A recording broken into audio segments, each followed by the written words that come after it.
আমার মা না হয়ে তুমি আর কারো মা হলে ভাবছো তোমায় চিনতেম না, যেতেম না ওই কোলে? মজা আরো হতো ভারী, দুই জায়গায় থাকতো বাড়ি। আমি থাকতেম এই গাঁয়েতে, তুমি পাড়ের গায়ে।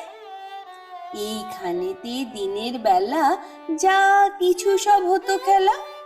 দিন ফুরলেই তোমার কাছে পেরিয়ে যেতেম নাই। হঠাৎ এসে পিছন দিকে আমি বলতেম, বল দেখি কে? তুমি ভাবতে চেনার মতো, চিনিনে তো তবু। তখন কোলে ঝাঁপিয়ে পড়ে আমি বলতেম গলা ধরে, আমায় তোমায় চিনতে হবেই, আমি তোমার অবু। ওই পাড়েতে যখন তুমি আনতে যেতে জল, এই পাড়েতে তখন ঘাটে বল দেখি কে বল। কাগজ গড়া নৌকোটিকে ভাসিয়ে দিতেম তোমার দিকে। যদি গিয়ে পৌঁছতো সে, বুঝতে কি সে কার? সাঁতার আমি শিখিনি যে, নইলে আমি যেতেম নিজে। আমার পাড়ের থেকে আমি যেতেম তোমার পাড়। মায়ের পাড়ে অবুর পাড়ে থাকতো তফাৎ।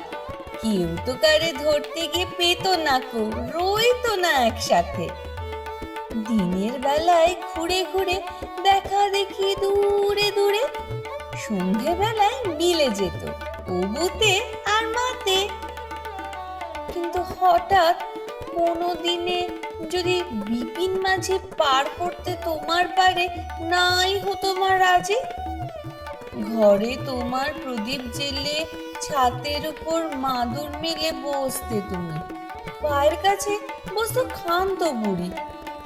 উঠতো তারা সাত ভাইয়েতে, ডাকতো শিয়াল ধানের খেতে। পুরো ছায়ার মতো বাদুর কোথায় যেত উড়ি।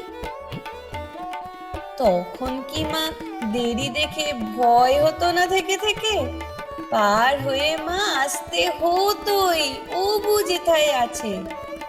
তখন কি আর ছাড়া পেতে? দিতেম কি আর ফিরে যেতে? ধরা পড়তো মায়ের ওপার অবুর পায়ের কাছে। নমস্কার।